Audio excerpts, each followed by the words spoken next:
ISL കഴിഞ്ഞ് ഏറെ നാളത്തെ ഇടവേളയ്ക്ക് ശേഷം പുതിയ പരിശീലകന്റെ കീഴിൽ സൂപ്പർ കപ്പ് മോഹങ്ങളുമായി റൗണ്ട് 16-ൽ ഈസ്റ്റ് ബംഗാളിനെതിരെ ഇറങ്ങിയ ബ്ലാസ്റ്റേഴ്സ് തുടക്കം ഗംഭീരമാക്കിയിരിക്കുകയാണ്.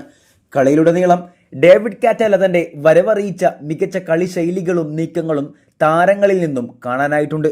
നിരവധി ഗോളവസരങ്ങൾ പാഴാക്കിയെങ്കിലും ഹിമിനസ് തന്റെ പെനാൽറ്റി ഗോളിലൂടെ ബ്ലാസ്റ്റേഴ്സിന് ആദ്യ ലീഡ് നേടിത്തന്നപ്പോൾ നോവയിലൂടെ ഇൻഡിവിജ്വൽ ബ്രില്യൻസിൽ രണ്ടാം ഗോളും ബ്ലാസ്റ്റേഴ്സിന് എതിരില്ലാത്ത 2 ഗോളിന്റെ വിജയവും ക്വാർട്ടർ ഫൈനലിലേക്കുള്ള സീറ്റും ഉറപ്പിച്ചു തന്നു.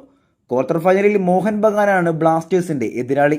കളി പരിശോധിക്കുകയാണെങ്കിൽ ഗോൾ കീപ്പിംഗിൽ തന്നെ തുടങ്ങാം. സച്ചിൻ അത്ര പരീക്ഷണങ്ങളൊന്നും നേരിട്ടില്ലെങ്കിലും ഒരു ഡീസന്റ് പ്രകടനം തന്നെ സച്ചിന്റെ ഭാഗത്തു നിന്നും ഉണ്ടായിട്ടുണ്ട്. ഡിഫൻസാണ് ഇന്നത്തെ മത്സരത്തിൽ ഏറ്റവും മികച്ചു നിന്നതെന്ന് വേണം പറയാൻ.